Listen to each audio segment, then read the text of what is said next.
Thanks, Justine. We can start with some introductions. Do you want to go first, Tasha? Yeah, hi everyone. The slides, can everyone see the slides? Yeah, okay. So I'm Natasha Bloor, also known as Tasha. I'm a trainee clinical psychologist. I've been based at Nottingham Recovery Network for the last 6 months, and sadly tomorrow is my last day there. Jade. Hi, my name's Jade Buckingham. I'm a speech and language therapist working for Nottingham Recovery Network, part of Framework, and I've been with NRN now for 9 months. Thank you. And I'm Anna. I'm a consultant clinical psychologist at NRN. So I've been supervising Tasha on her placement, and I guess we also designed the placement because of a recognition of the need to focus on brain injury. And Tasha, and you had some experience in working with people experiencing brain injury and SMD prior to starting training, and hence we kind of created the specialist placement so that we could benefit from her knowledge as well as her gaining in terms of being able to train with NRN. So I'll hand over to Tash now. Thank you, Anna. So yeah, today we're going to talk about this pathway that we established at Nottingham Recovery Network, which was based around identifying service users who may have a brain injury or may have similar symptoms to a brain injury and cognitive impairment, and providing a pathway to provide some support to the service user, but also to key workers, working alongside those people. And this was sorry, I've got a really bad background noise of myself repeating. Anybody else hearing that? Sorry, I've just muted the other person where it was coming from. So you're all right now. Okay, sorry about that. Okay, so we'll get to it then. So the first sort of step of this pathway was recognising the need, and as Anna's mentioned, the need within Nottingham Recovery Network was already recognised before I came and started placement. And Anna mentioned earlier that I had a bit of background in working in brain injury, so specifically I'd been involved in a project that was inside a female prison in Eccleshall, which is like in Staffordshire, and we did a pilot program of screening people for brain injury. And what we found was there was a really high prevalence of people who had a brain injury within prison, and that project went further and it was replicated in male prisons as well. But then further than that, there was also research into homelessness and brain injury as well. And I worked in a project based in Liverpool.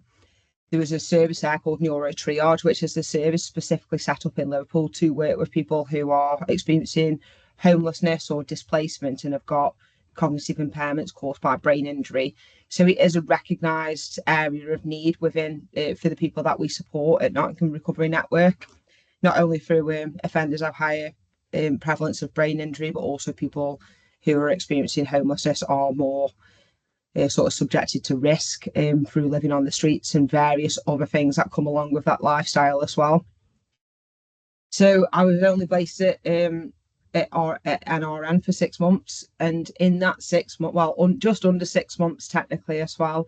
And in that time, I delivered some staff training around introducing the staff to what brain injury is, what signs and symptoms we can see of somebody who may have a brain injury, and some advice on how we might be able to change the way that we work with somebody who has a brain injury to better support them and to make sure that they can access the help that would benefit them.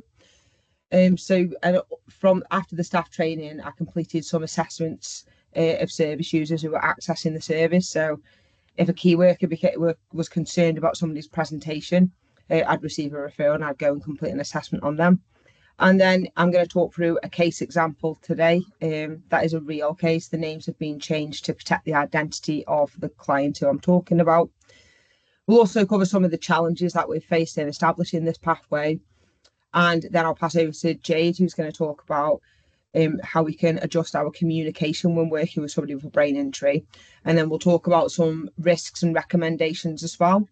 And just sort of the general idea that some of these adaptations that we talk about might benefit most people that we work with, not just people who had a cognitive impairment. So might be some useful stuff in there for people that might be struggling to engage with the service as it is. And then lastly, we'll finish talking about some future plans of what next and what available support, what of support will be available in the future. So as I mentioned before, the need was already recognised before I came into the service, not just through people within the service's observations and Anna's sort of consultancy knowledge, but through established research in the area as well. And it's this research isn't new either. I think the top figure of the high prevalence of brain injury in people who are homeless, with around 48% reporting an injury in comparison to 21% of a control group. That paper was from 2012. So the probably prevalence has probably changed and it probably is higher. But the reason I've sort of raised the point of that is that this has been a recognised problem for a long time, but it's an area where services struggle to get funding and support seems to be pretty thin on the ground, to be honest, in the past experiences I've had. I've always worked in a service which specifically provides the support, and then after it's hard to sort of give somebody something, a situation or a place which will continue with some support. There is a charity called Headway which does operate in Nottingham, but I'm not that sure on their sort of capacity to engage with people. I know that they do accept referrals, but I'm not that sure how many people they could see or how many referrals they could take on or anything like that. So yeah, within RNR, it is recognised that people present with additional cognitive impairments which may be related to brain injury. So staff members were seeing service users coming in, and obviously there's issues with housing, issues with mental health, sometimes issues with substances as well. And the staff at Framework are really well trained to deal with all of these issues. But it was noticed by people that there was something else that was that people were presenting with, a different sort of presentation that might not have been linked to drug or alcohol use and may not have been linked to mental health either. And that was leading to staff struggling to meet the service users' needs, so leading to poorer outcomes. So those service users tended to be the service users who may have been seen to not engage, or maybe be referred to another sort of support, but don't actually end up attending the appointment. And it's not because that person does not want to engage and doesn't want to access that support. It may be due to their cognitive impairment, which makes them less likely to be able to access that support without additional help from other staff as well. So there was a clear need that to provide staff with some training and pathway to access support in relation to working with clients with a brain injury. Because I think in that situation, even when staff members found out that a client had a brain injury, there was nowhere to really turn to ask for support for that and some extra additional advice on how to best work with that person.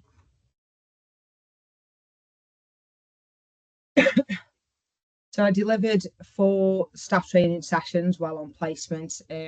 Each session was the same session each time, but I did 4 to make sure that all of the staff had the opportunity to attend if they wanted to. We've got a really large team at Framework and lots of different sort of teams sitting inside of that, so we want to give the opportunity for people from every different team to have the ability to come and attend that session. So we offered on 4 different times, different days and things like that. So altogether 52 staff attended those sessions, and the sessions covered recognising signs and symptoms of brain injury, what exactly a brain injury is, the difference between traumatic brain injury and acquired brain injury, something called differential diagnosis, which I will go on to in a bit more detail after.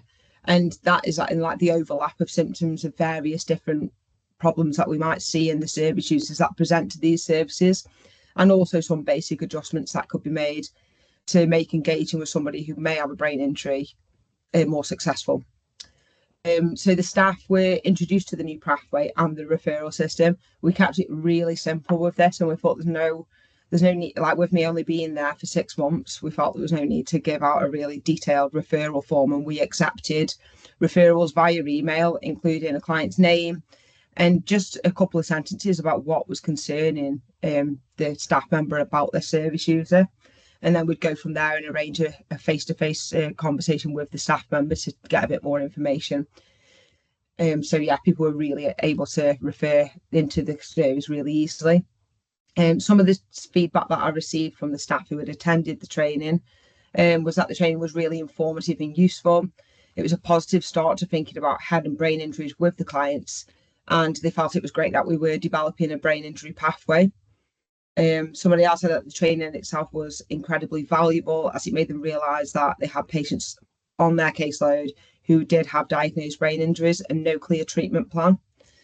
And somebody else said that since the session, they've been holding in mind the possible impact of brain injury and a lot more in creating a formulation about somebody. So it sounded like the staff really benefited from the training and felt that it was useful and went on to actually use the training in their work further down the line. So after the pathway had been introduced within the training sessions, so over those 4 weeks, I was kind of telling all the staff in those training sessions that we're now open to referrals. I suppose in between that time, there was probably just under 5 months, if that, but we received 19 referrals requesting brain injury assessments from the staff working within the service.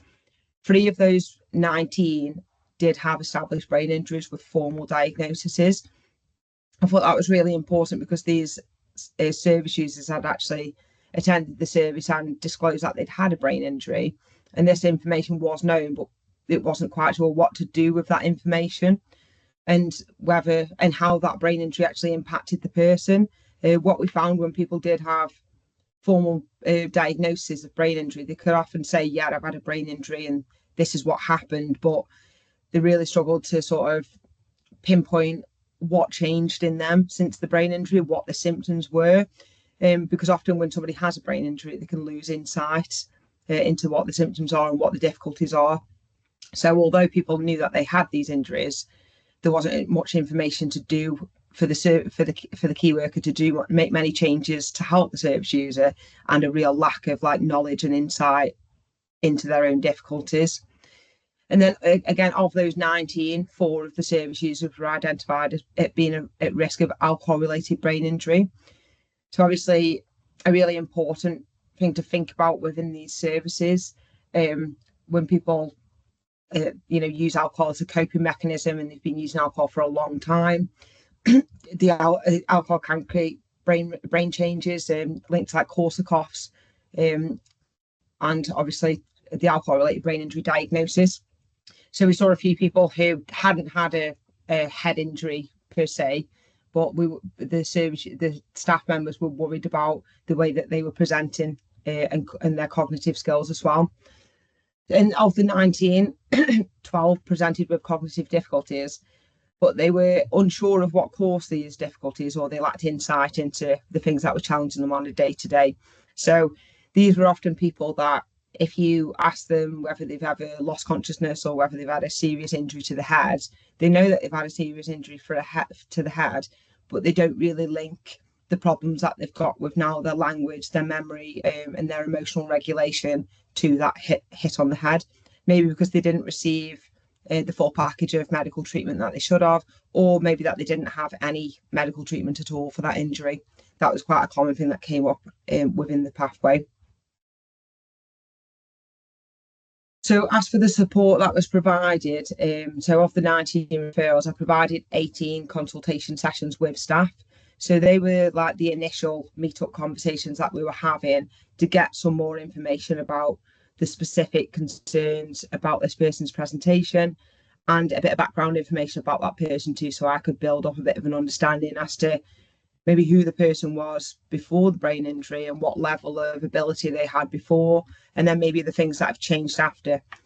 And really important to think about within this particular service was that it might not be just the brain injury that's creating those changes in somebody, but it could be a mix of different things. So somebody may have had a brain injury, post that become homeless, and then started coping with alcohol. So if those things have happened since the brain injury, it's thinking about how those 3 things collectively will all be having a negative impact on that person's abilities. So from those consultation sessions, I completed 6 brain injury screenings, and we completed a mini cognitive assessment known as the mocker, to get a bit of a general idea as to where the person's difficulties may lie, whether that's in memory, concentration, visual spatial skills, different areas we assessed. And then from those assessments, I wrote comprehensive reports. In those reports, it really sort of focused on the background of the person, what abilities they have, what abilities they had, and then what changes we've noticed since the person's had that injury. And then I go through and make some adjustments for future support. And when I finish those reports, I've had a joint meeting with the clients and sometimes their family and the key worker as well to make sure that everything written in the report was well understood, and that the recommendations were things that the client and the key worker agreed with. I think that was really important for me as well, knowing that my placement was only going to be 6 months. It was important that I left a report that would be useful after I'd gone, and that people understand it, and that it's basically it's workable for getting support in the future. So yeah, it was really important to go through those reports in detail. And what I did find was often some of the people, especially the ones who had established brain injuries, had many of reports and assessments completed on them in the past, but really didn't have an understanding as to what tests they'd completed or what the outcome was. So I wanted to make sure that their experience in this situation was different. So 5 of the clients actually attended some one-to-one psychoeducation sessions with myself. They were mainly based around gaining insight into what a brain injury is, and what a brain injury is, how their brain injury might affect them, and to focus on skills to compensate for any cognitive deficits and some skills that might help with emotional regulation, because a lot of people have emotional changes that can be linked to brain injury. So increased levels of like frustration, aggression, sometimes anger as well. Just like a difference in sort of the window of tolerance, if you think about it that way. So I spoke about with one of the clients how before she was a very mild-mannered and patient lady, and we were talking about having quite a wide window of tolerance. It would take quite a lot to make this lady like angry or annoyed. But since her brain injury, she was saying that the very, very slight, small things she can feel herself building a frustration to the point where she feels like she's going to lose her temper. And she noticed that these are things that she would never lose a temper about in the past. So helping her to understand that, because her sort of idea of that was that she was just worried that she was just becoming a nasty person. So it was really important to give her some understanding about that, and for her to recognise that that wasn't the case, and that things have changed, and through the brain injury, a window of tolerance had become quite a bit smaller. So it meant that she was able to tolerate less things before she was losing her temper. And this is an example that I'd like to talk about. I think I mentioned in the beginning of changing the names of the clients to protect their identity, but this is a real person's story who engaged with the pathway. So Anne was referred for screening and assessment by her key worker. So this was a person who had an established brain injury, and this was caused by burst cerebral aneurysm. So this client knew that was the case. They knew that they'd had a brain injury, and this was the cause of it. But after that, they didn't really know much else, other than things have been very different since the injury. So directly after the injury, Anne engaged in some short-term support through an outpatient neuro rehabilitation service, but then she was discharged due to not responding to a letter. So the reason I've put engaged in sort of commas is because Anne was going through a really, really difficult time at home at the time that this support was offered. So she had the brain injury, and sadly her father was terminally unwell, and he eventually did pass away. He passed away during Anne's engagement with this short-term support. So she was engaging with an occupational therapist for 6 sessions about adjusting to her brain injury, and she struggled to engage with that because obviously she was already tied into emotional situations with family.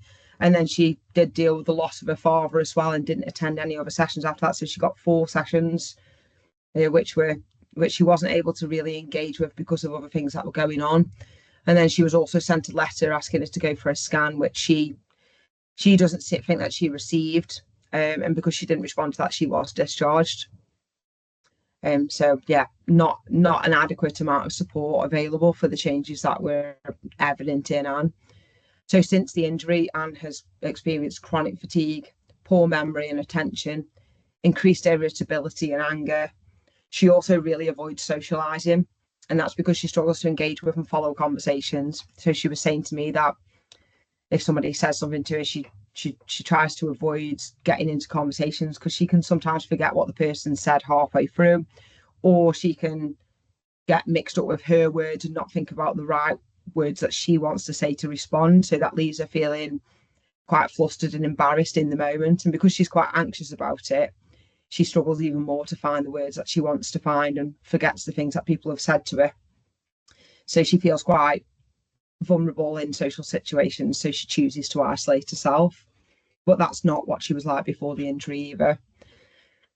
And just to give a bit of a picture as well, so before the injury, Anne worked on a busy fruit and veg market stall where she would calculate the prices of various different items in her head, and somebody could ask for a big long list of items and she could just walk off and go and get everything. And after she suffered the burst aneurysm, she tried to go back to work, and she said that she couldn't hold any of the numbers in mind. If somebody asked her for 2 items, she'd forget the first item by the time they were saying the second one. And that just left her feeling really vulnerable and upset. Like she couldn't live the life that she'd been living, so things had to change. So before that, she was working on that market stall, and she was looking after her son full time, who also has additional needs. And she was doing quite well at that, and living independently. But since her injury, she has had to move back in with her mum for more support. Her and her son have moved in with her mum, and through that, she shared that she sometimes becomes snappy with mum, and then she feels very guilty afterwards, and that was impacting her mood as well. So you can see there from the injury, life changed a lot for Anne after that. So she went from working, living independently, to not being able to work, living with her mum, and also struggling with her temper and her mood as well, which wasn't an issue in the past for Anne. So with Anne's consent, I contacted the service that provided that support, the Neurorehabilitation Service, to find out what support she'd been offered and why she had been discharged as well.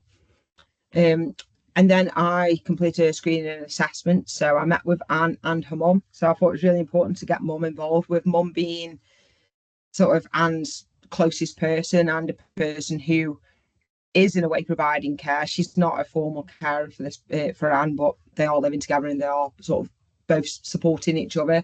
It was important to involve mum, especially with Anne saying that a lot of the problems were around their relationship and how things have changed. And we also gained some information about the injury and current problems that Anne wasn't able to provide in our assessment. Following that, we did some psychoeducation sessions. So I focused around what brain injury is, spoke to her about what an aneurysm is and what a burst aneurysm is. So those things happened to her, but she had an idea of what this is, but I didn't feel like she really understood what had actually happened. So I did that through just doing some simple drawing, because it can be quite a complex thing to actually explain to somebody. But yeah, she found that quite helpful as well, of me drawing a picture of what an aneurysm would look like and then what the surgery actually does. We had some psychoeducation around emotional changes post-injury. I mentioned earlier, Anne was quite critical of herself, actually, about the changes in herself and how she'd called herself like a loner, and that she just doesn't like people anymore, and that she thinks she's becoming a nasty person. But she didn't really understand those changes were due to a brain injury. And then we also focused on some compensatory memory tactics, because Anne recognised that she was forgetting her sort of routine day-to-day tasks, and that was affecting her mood and her ability of like getting by her day-to-day things without having constant prompts from mum, because those constant prompts from mum were sometimes leading to her to lose her temper as well. And then we had some joint sessions where we focused on some relational changes. We helped mum understand the changes in Anne are related to her injury, because what we found from getting them both in the room was there was a lack of understanding on both sides as to what these emotional changes were about. Mum felt quite upset that Anne didn't seem as bothered about seeing family members when they came to visit. So I was able to explain how sort of communicating in a social setting when there's multiple people can be very tiring for Anne, and it's very difficult now. That helped us to have a bit more compassion about that, because I think mum's idea was that she doesn't care about seeing the family anymore because she didn't want to sit with them, and helping her to understand that, like, when she's becoming snappy, that it might be more linked to chronic fatigue, and that it might be evidence that she needs to take a bit of a break rather than actual anger towards her mum about something. And then I got Mum and Anne and the key worker in together to discuss the report and the recommendations. We spent a lot of time going through it in detail so that everybody had a clear understanding of what the brain injury was and what the symptoms were and what would be the best way to access support in the future. So I got some feedback from Anne and Mum. So the first one from Anne, she said, you were really good, helped to understand the things she struggles with. I thought I was just going into a nasty person, but I know sometimes it's because of my brain injury. You listened to me and took your time when I couldn't think of what I wanted to say. And you called me to remind me about our meetings, which helped me to remember. When you were telling me things about my brain injury, you tell me in a way I can understand. When I was seeing a neurologist, I didn't really understand what they were saying. I feel like I know a bit more about me now. Interestingly, with the comment as well about the neurologist, I did double check whether they let the service know that they didn't really understand, and she said no. She just kind of like in that situation where she's saying when you've got a doctor and they're just telling you stuff, she just had this tendency to kind of agree and like go along with things because she felt like they were the doctor and they know everything and she doesn't really understand it, so she was just going along with things and wasn't able to say no, I don't really understand what this is. And Anne's mum said she feels like she's got a better understanding of how Anne's aneurysm has changed the way she is. It's still hard at times, but knowing that she can't help being snappy helps me to forgive her. It's been good to have a clear explanation of how it affects Anne and some advice on what we can do to make things better. I feel like we know a lot more now, and you've gone into more detail than the neurologist did, which was more like, this is the problem, now you have to deal with it, which wasn't helpful. And then lastly, I've just got some feedback from Anne's key worker, mainly about giving Anne and her mum some time and space to discuss their relationship and the things that had changed, and also to give them some tools to communicate better with each other and to help Anne manage her sort of temper a bit better. Provided a comprehensive report outlining historical factors of brain injury, subsequent treatments, detailed the current difficulties, and also gave some advice on how to move forward with this too. And so the key worker said that the support has helped to increase awareness of brain injury and the impact of this on a physical and psychological level for the patient. I've looked at my practice and made changes to the way I communicate with the patient in some areas. So I was really pleased with that feedback, because that's kind of what I wanted to set out and do, to help Anne and her mum get a better understanding of the brain injury, to help them to sort of work on their relational problems that came from that, and to develop some helpful memory strategies too. So I felt I was really happy with that feedback. So obviously there was many challenges too, and it's important that we think about those as well. So there's many important successes and good things that came from this, but just thinking about if in the future other services want to set up a pathway. So working within Nottingham Recovery Network, we already know that non-attendance to appointments is a big problem, and probably wastes a lot of time and money within the service. And it's important to recognise that people who have got housing issues and use substances are more likely to not attend appointments. But then when we add in a brain injury term, that adds that the likeliness shoots up as well.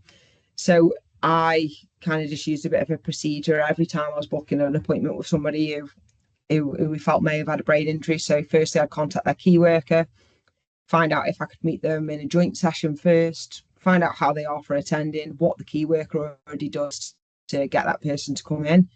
Because what I found is most of the knowledge already sits within the people who know these people the best.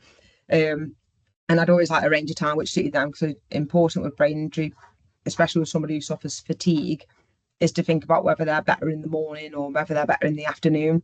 Because some people who rise early and feel better in the morning, by after 2 o'clock, they're really cognitively overwhelmed and may not be able to engage effectively. So I'd work with the person. I'd also remind the key worker of the appointment and make sure that the person is reminded on the day of the appointment every time, without any fail on that one, because what I found is most people will reply to a text if they aren't coming. But yeah, just notifying people, and that was a feedback I had from all of the service users, was that having a reminder for the appointment was really helpful, and without it they probably wouldn't have attended just through forgetting. Another challenge was the length of my placement. So I was only based at NRN for 6 months, but also we had about, say, maybe like a couple of weeks of me getting started, prepping the training and delivering that, and then also some winding down in between, and also my annual leave in between that. And I'm only based on placement 3 days a week. So in reality, the amount of days that were put towards this, it's been like the most of my placement. But I just think when we think about, I think it is like in some services there might be capacity for somebody to, you know, start something similar with the time and staff that are already in existence. Another challenge I mentioned briefly before was differential diagnosis. So our service users are often presenting with multiple problems which all affect cognitive abilities, and it's very difficult to know what sort of what conditions are causing what symptoms, and it's sometimes impossible to tell, especially if somebody's, say, like using alcohol, has got a mental health condition, has maybe experienced some trauma in the past, and has also got a brain injury. So it's important to sort of work with the person who is presenting at the moment, and rather than trying to distinguish what caused what. But it is important to keep that in mind too, about how different conditions may share symptoms of brain injury. Some of those symptoms may overlap, but then in most cases there is some distinct symptoms that may help to draw differences between multiple conditions which may be causing similar problems. So yeah, I've mentioned again, the other point, it was at times difficult to distinguish what conditions were causing what. So in my reports, I considered how these conditions may collectively interact and exacerbate cognitive impairments. Another challenge that I recognised, which came up quite often, sadly, was social care closing the case with people who I felt would definitely meet the needs of a social care assessment. And this, a lot of the time, was based on the person's lack of insight, which is a symptom of brain injury. So often they'd be referred to social care. Social care will go contact the person and ask them what sort of support they think they need. And that person says, I don't think I need any support. And then from that, social care was closing the case. You know, really important that we really fight the corner of like the lack of insight as well into, like, you know, if this person says that they don't need any support, that might be a sign even more so that they do need support, especially in the case of a brain injury. And so this just kind of goes into that differential diagnosis a bit more to give us an idea of how complex presentations may be. So these figures are based on the prevalence within people who are experiencing homelessness. So 48% of people experiencing homelessness might have had a brain injury, 68% ADHD, 27% PTSD, 12 to 19% autism, really high amount of personality disorder and substance use as well. So it's likely some people may have, you know, multiple of these problems going on at the same time, which can make it really difficult to draw out the differences. These other slides kind of go into that a bit more. So the separate symptoms of brain injury and ADHD, and then the shared symptoms too. Brain injury and ASD, brain injury and substance use, and then lastly is brain injury and PTSD as well. So just showing you how complicated it might become, but also to recognise that when people do have multiple problems which may have shared symptoms, it's important to think about differential diagnosis, and not just the symptoms of both of those disorders separately, but how those disorders may interact and create more complex presentations. And I was going to pass over to Jade now, if Jade's ready.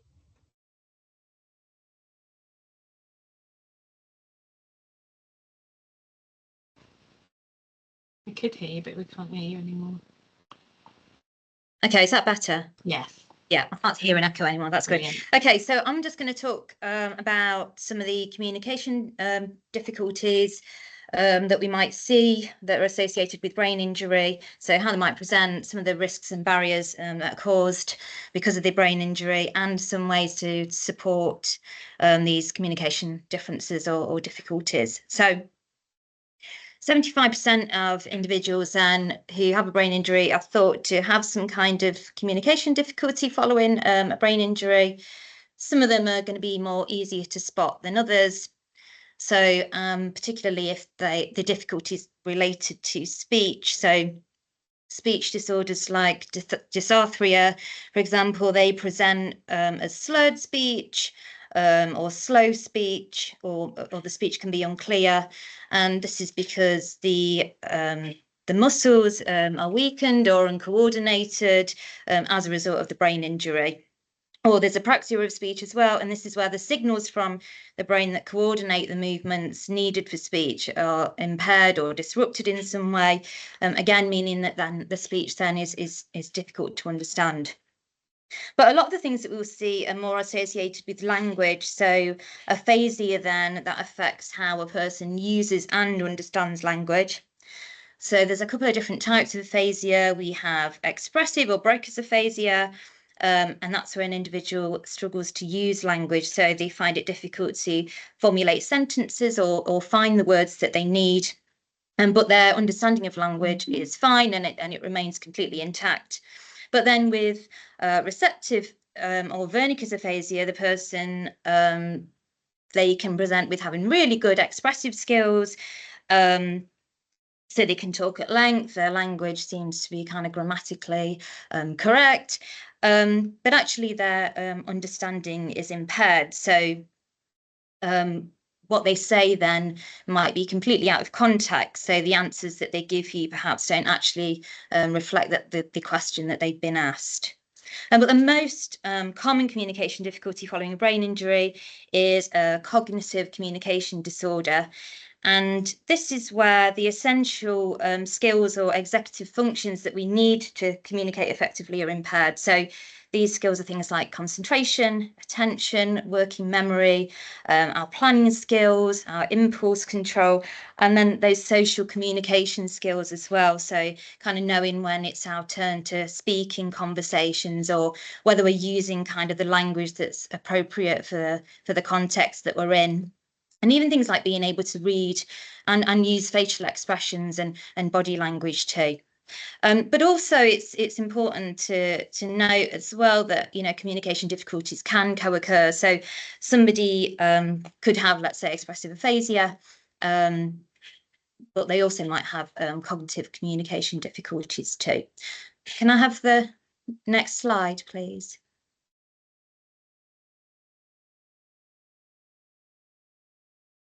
Okay, so how do these difficulties present? Well, they can present in many different ways, and the severity in how they present as well is going to vary.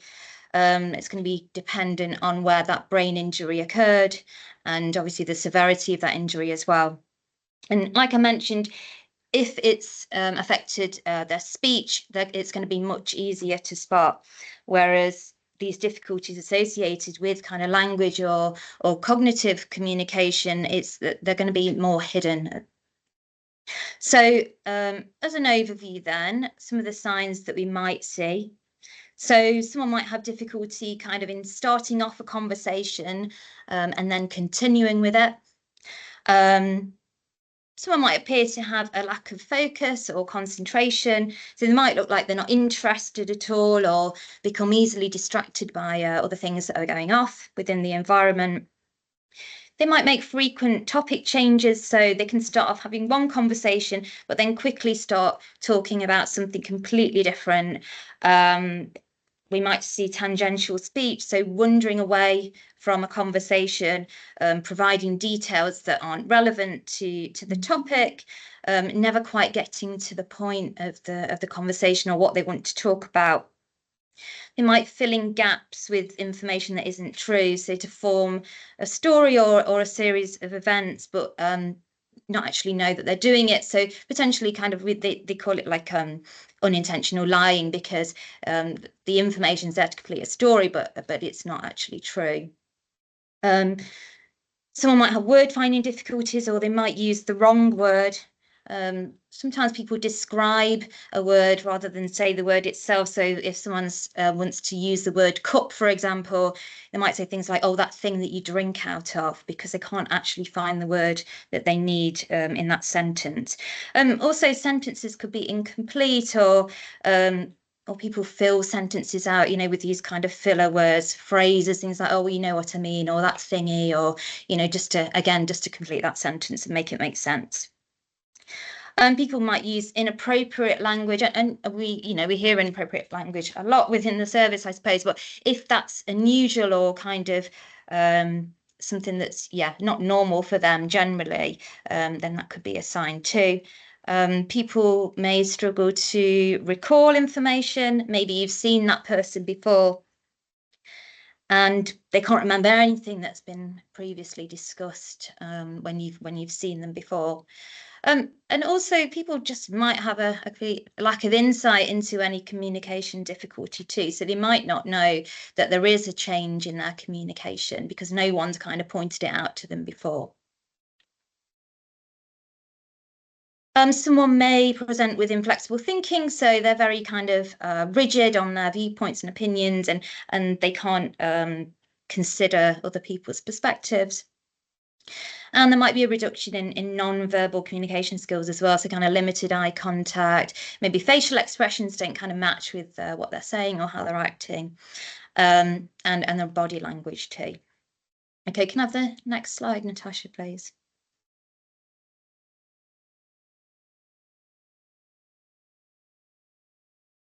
Okay, so some of the risks that are associated with having a communication need then, well, ultimately,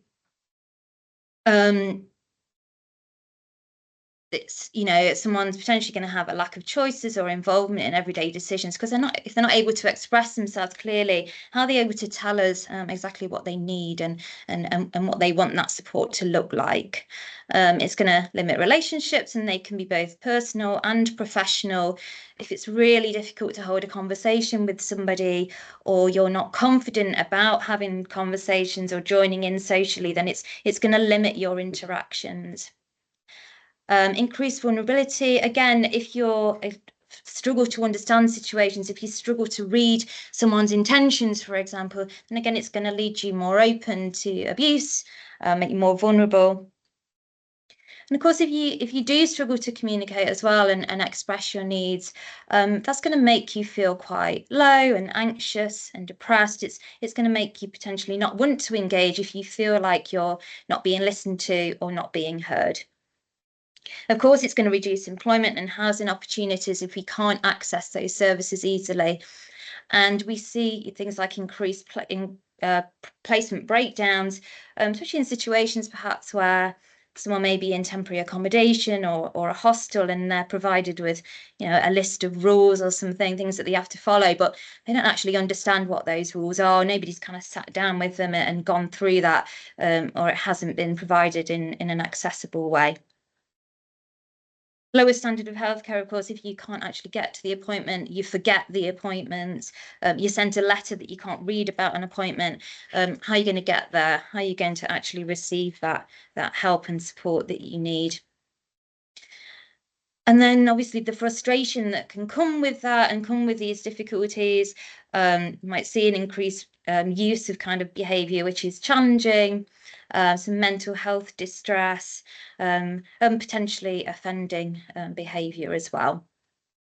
And I think the biggest thing really is it's staff who, if we're not considering these needs, we can be overestimating people's abilities and then kind of making an assumption about someone's abilities, and then kind of putting it down to kind of, oh, that person is just that they don't want to engage, they're not interested, and then that's going to impact ultimately on the care that we're giving those people and the support that we're giving them too.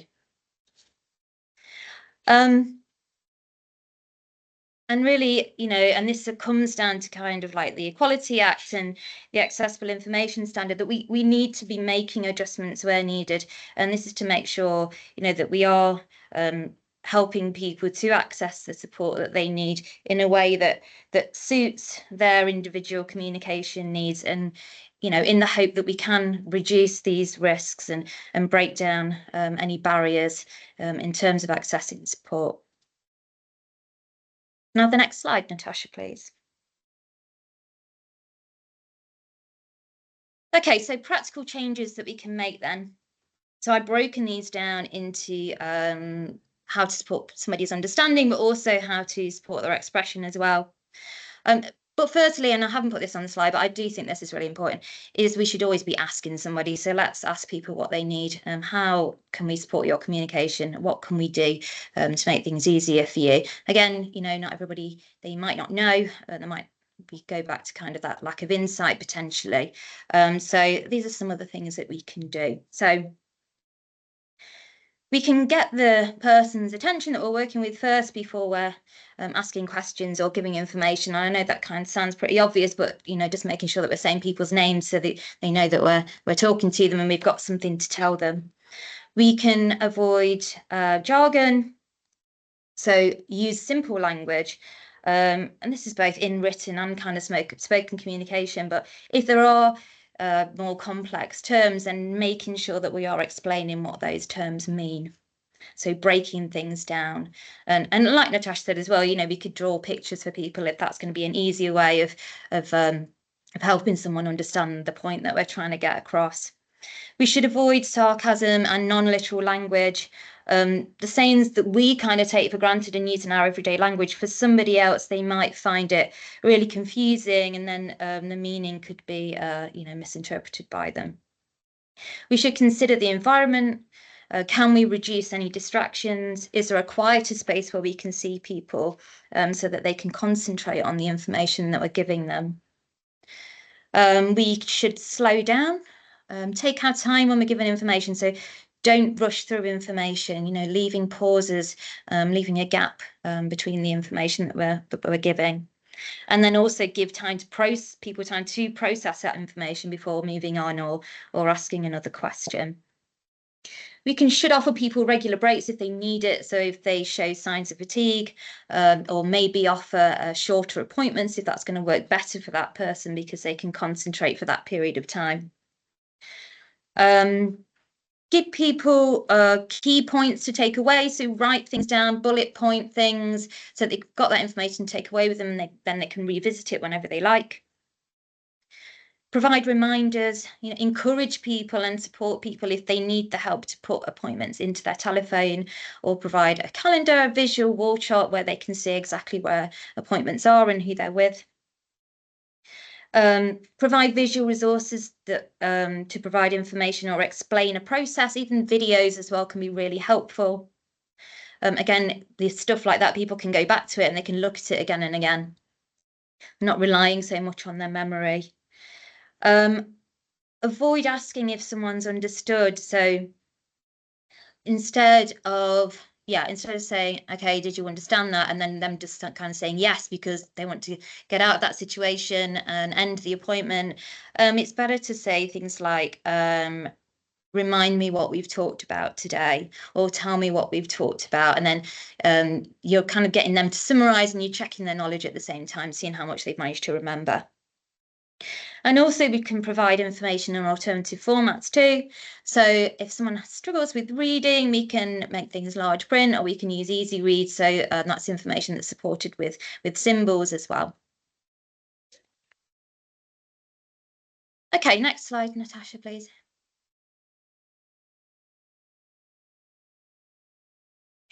So lastly then, to support people to express themselves,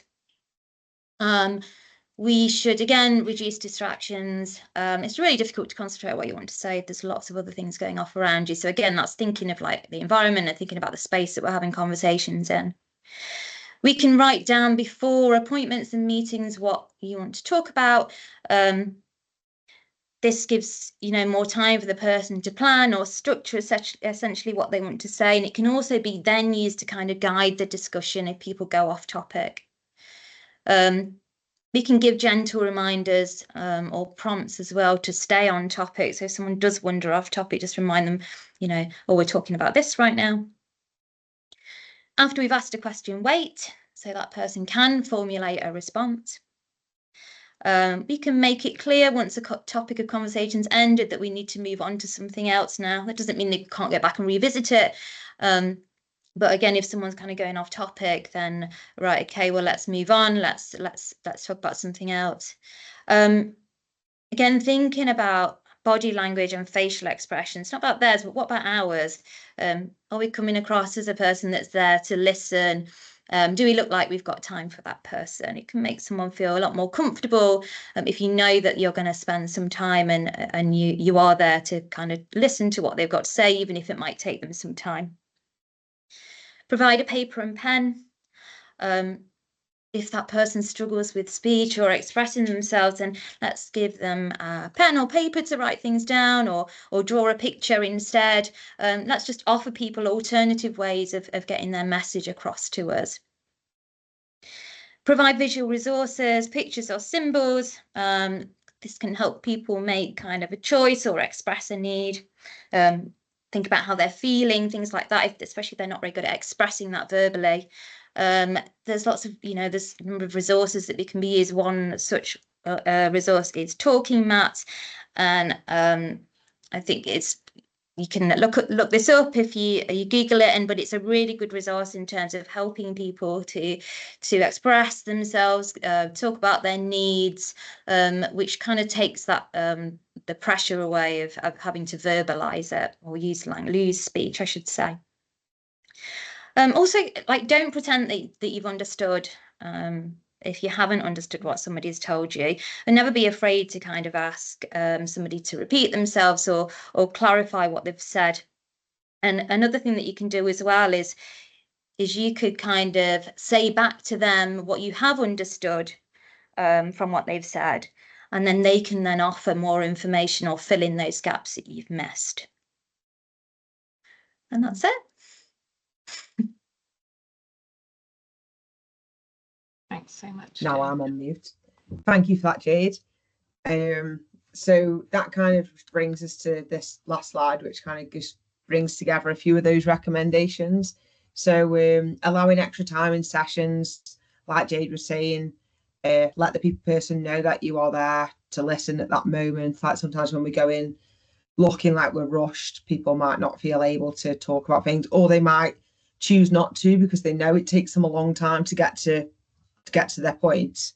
So yeah, just letting people know that you're going to allow some extra time in the session so that they can get to that point. And if somebody has got an established brain injury, it's okay to say, like, because of your brain injury, we're going to have some longer sessions that'll give you more time and space to think about the things that we're saying and give you a chance to think about what you want to say to me too.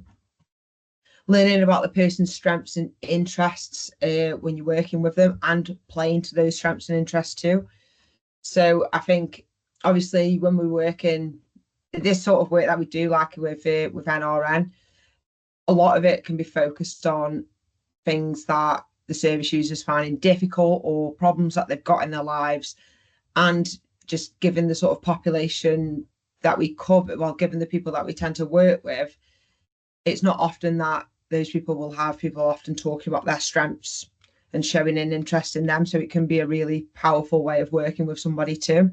Everybody who I've worked with who's got a brain injury and has got deficits in one area or another has got strengths in another area that you can really use. So if somebody's got strengths in their visual skills, like giving somebody more like pictorial diagrams or things in pictures would really benefit their engagement.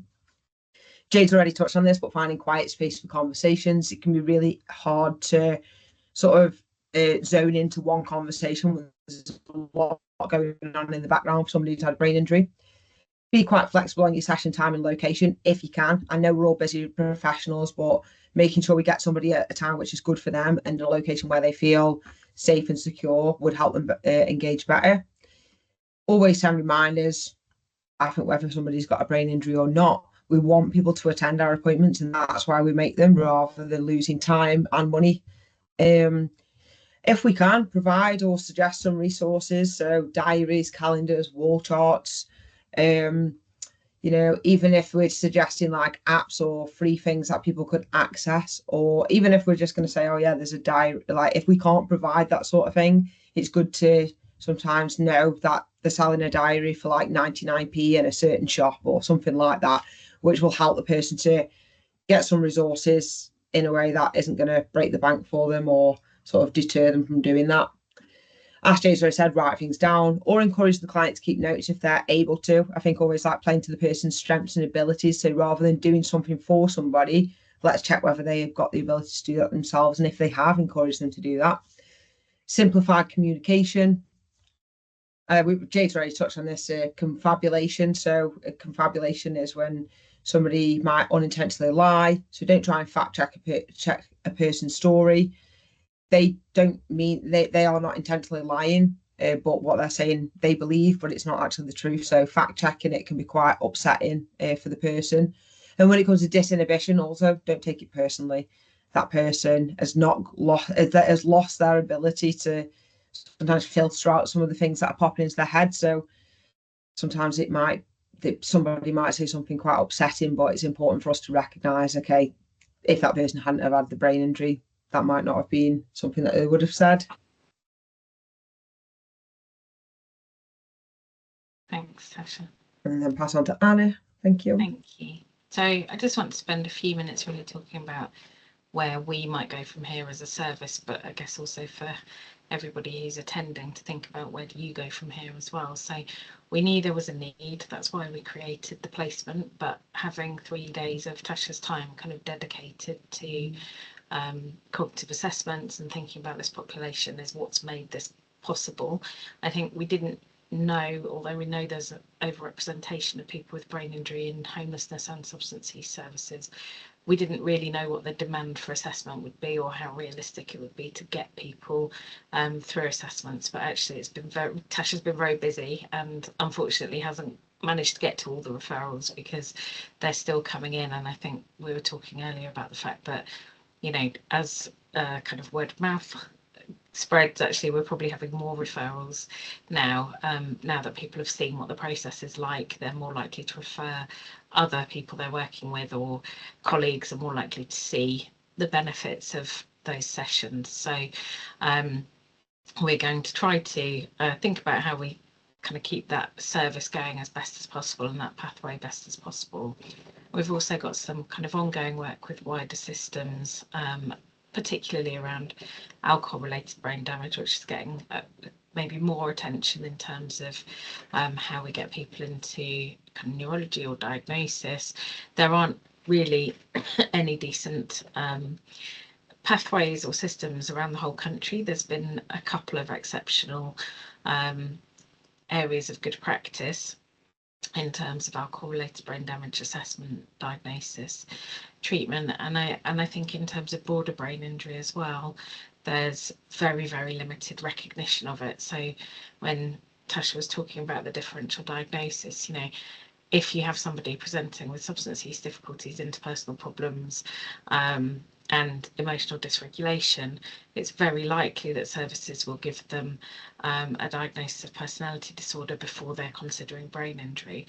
So for me, one of the things that I really want to see is that people are actually just starting to ask about brain injury, and also that it's not assumed that that's related to substances. So, you know, domestic abuse, blows to the head, but also choking, strangulation, overdoses. There's all sorts of reasons, accidents. If I think about the people that Tasha's assessed and people that I've worked with previously, there's a wide range of causes for the brain damage, and that's, you know, that's often, it might come around the peripheral stuff that goes with substance use, so being beaten up by dealers or pursued for debts, or getting into fights when disinhibited and under the influence, but also of course accidents, lots of car accidents, and things that actually predate the person's substance use quite often. So substance use can be a cause of, a consequence of brain injury, not just a cause. So I'm really wanting people to start asking the questions and thinking about whether brain injury is part of the issue.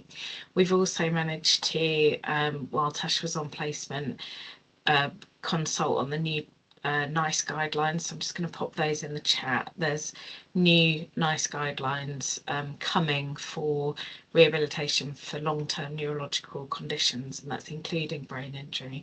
And when they released the first draft of those, they essentially didn't mention homelessness or substance use almost at all, and so we've fed back lots of things about where we want people to be thinking about this population in terms of neuro rehabilitation as well. Obviously we don't know whether they'll make it through the consultation and into the final draft, but we're trying to really kind of fly the flag for homelessness and substance use in mainstream neurology and neurocognitive services as well. And then we've got a project starting that's more about the kind of intervention. So Tasha was able to talk about doing some of the psychoeducation work, but we think there's much more that could be done in terms of intervention. And we use acceptance and commitment therapy a lot within NRN, and there's a growing body of kind of evidence and practice around using that specifically around brain injury. So Tasha, if you want to just flick onto the next slide, please.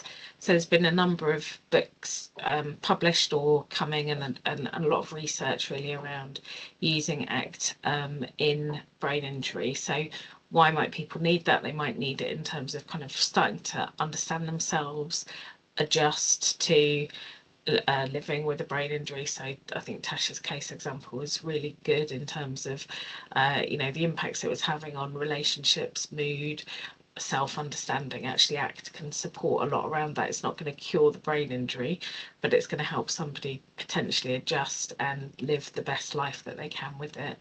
And then the book on the right, ACT for neurological conditions, so not just acquired brain injury, but things like MS, that's going to come out in January, and we've got a chapter in that that focuses specifically on the context of severe and multiple disadvantage, which hasn't really been there it's not in there so much in the other kind of books and work around ACT for brain injury. So we're going to try using it in this context in the new research project that hopefully we'll be getting up and running later this year and towards next year. And that's both about using it with the person who's experienced the brain injury, but also with staff to think about their responses. So if you flick onto the next slide, Tasha, this is an example that's in the chapter, an example kind of formulation of that you can use with the individual, but you can also use it with the staff. So thinking about what is it that you as a staff member working with this person wants to move towards with this person, like what are your values, how do you want to support them, and what experiences might get in the way of that in terms of your internal stuff that comes up. So that might be around thinking of them as lazy, or they're not being much hope for change, or all the thoughts that we can have as professionals that get in the way of us kind of doing a little bit more for somebody, or they're aggressive, or it might be kind of fear of how they'll react to things, could be all sorts of things, but recognizing them and then thinking about how you can work with those responses you might have to help yourself be more present when you're with them, be more open to the possibility of change, and actually take the action that you need to make the difference for them. So that's going to be trialled in the research project that's coming. So I think that's it for me, but just wanted to say a big thank you to both Tasha and Jade. We're lucky we get to keep Jade for at least a bit longer into next year, hopefully beyond that as well. But yeah, just really encourage everybody to go away today thinking about the people that you work with, whether you might have overlooked brain injury as a possibility, in terms of their presenting difficulties, and think about how you might use some of the information we've shared today to help you in your work with them. Thank you. Thank you everyone for your presentations, and sorry about the technical difficulties, and thanks to Farzan for stepping in there to enable Jade to carry on with her part in it. We've only got one question actually in the Q&A box, so that was for you, Tash, but if anyone's got any questions they'd want to just pop in there now while we go through this question, that would be Great, thank you. So the first question, Tasha, it was from right at the beginning when you were speaking. It just says, within the brain injury research in prisons and the homelessness population, did the research happen to record comorbid ADHD with brain injury, please? Not in the specific research that I was involved in, but I know it is a known sort of like a mix of conditions. So when I worked in male prisons, there was quite a high prevalence of ADHD in the clients that I worked with who had a brain injury. And some of the understanding around that was about how somebody with ADHD may be at more risk of sustaining a brain injury through impulsive behaviour and other things like that. But the research didn't directly look at the prevalence of both conditions together. But I do think there is research out there, I think, that does look at brain injury and ADHD in a more specific way. Oh, yeah, thank you for answering that. No one's put anything else in the Q&A box, so I think that was the only question that we've had. So yeah. Sorry, Justine, just to kind of add to that, I think part of the challenge is there's so much overlap in the symptoms. So people may well have a diagnosis of ADHD, or they might get if no one's screening for brain injury when they're assessing for ADHD, and I know I've had conversations with ADHD assessment services locally, and they don't necessarily automatically do that. So I think for me, one of the takeaway things that I'd want everybody to hold in mind is think about the presenting problems more than the diagnosis. So you're likely to have trouble with attention, concentration, etc. And whether you've got brain injury or ADHD, I think it's how do you work with those presenting difficulties.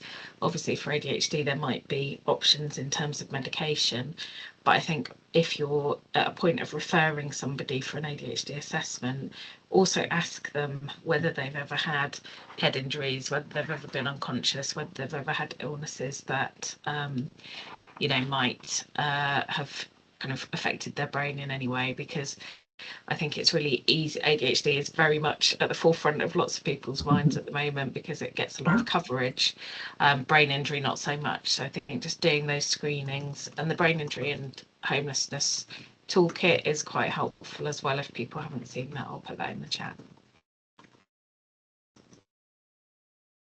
Sorry, Justine, I'm done. That's okay. Thank you for that bit, Anna. Yeah, so we'll finish the session a bit earlier then, if that's okay with people. And yeah, thank you again to Anna and Tasha and Jade for presenting today, and for everyone for attending, and the contributions in the chat box. We will pick out some of the things that have been put in the chat box, and we'll put those in the follow-up email along with the slides and the link to the feedback form as well. As I mentioned, the feedback form QR code is on the screen, so if people have got a few minutes just to complete that, that would be really appreciated. The next sessions in this learning series are on the 16th of September, that's on executive function, and then the following ones on the 2nd of October, and that's on access to work and supporting neurodivergent people transitioning into employment. So they're available for registration now on the NCBS website. And I mentioned at the beginning around the work stream, which Amelia Draper leads on, the neurodivergence work stream. So people are interested in finding out a bit more about that. Amelia's details are on the bottom of the screen there, so feel free to email her around that. And if anyone has got anything that they would like to share in terms of facilitating a webinar in this learning series, the PDU email again is at the bottom of the screen, and we'd really appreciate everyone's or anyone's expertise to share within this learning series. So please do get in contact with us.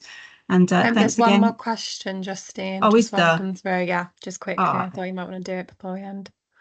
Okay, thank you. Just bring that question out. Let's get the question, just bear with me. It's from Amelia. It's, do you have a simple tool people can use to screen for brain injury to help practitioners ask the right questions?